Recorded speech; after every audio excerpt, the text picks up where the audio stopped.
Good afternoon guys. Naman niyo kung gumawa ulit ng tawa. Yung lagi kong ginagawa.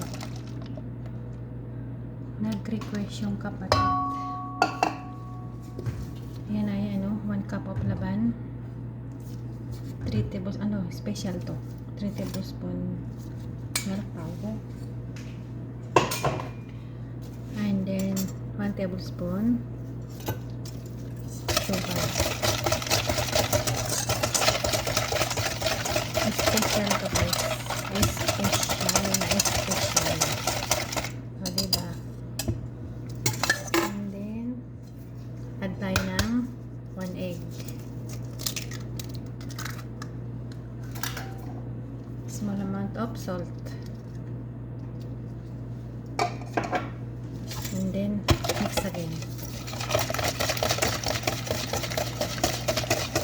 I-mix na lang natin ganyan guys.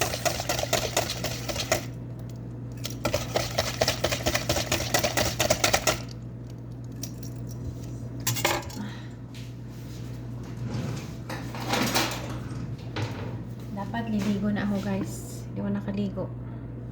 Nakalimutan ko. Nung yes, ay naku. Hindi ko na naman makalimutan. Katulad dati. Meron pa pag hindi organisado guys eh. Hindi sinabi ng maaga ito eh. Anong oras na sinabi? Hirap pag ganito nung nagmamadali ka. Kaya yung yung laban niya is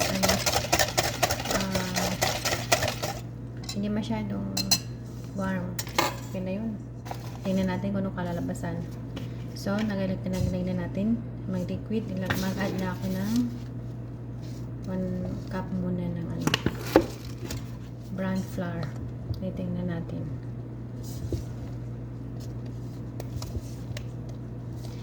Titingnan natin. So, okay lang. Nag-mix ako dito guys ng white flour. 1 cup ito na laban. Pwede din naman ang fresh milk gamitin nyo.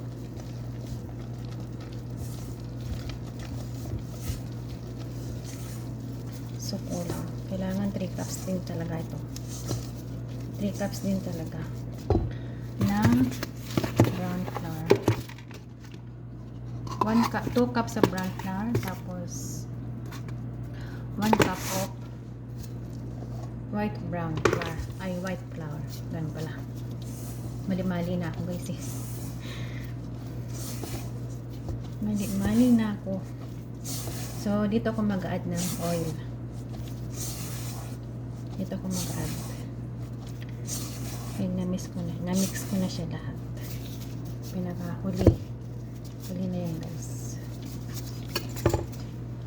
So, mag-add na tayo ng 2 to 3. Depend. It's depend on the English yun ha. Ginawa ko ng 3 cups guys. Ay 3 tablespoon. Tapos lagay tayo ng yan. Mix nyo siya hanggang sa mag-smooth. Yan. Hanggang 5 minutes. Hanggang 5 minutes guys. Kailangan ko siyang ilipat. Maliit yung guys.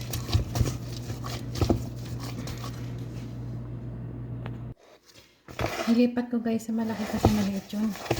Pag tumubo ito, baka umapaw. Kaya nilipat ko. Maimasan nyo siya hanggang 5 minutes para makuha nyo talaga yung texture na maganda ng dough. Yan ang sekreto daw ng dough. Kaya ayan. Leave ko muna siya ng 1 oras bago natin masahin. Ayan guys. See you on my next video guys.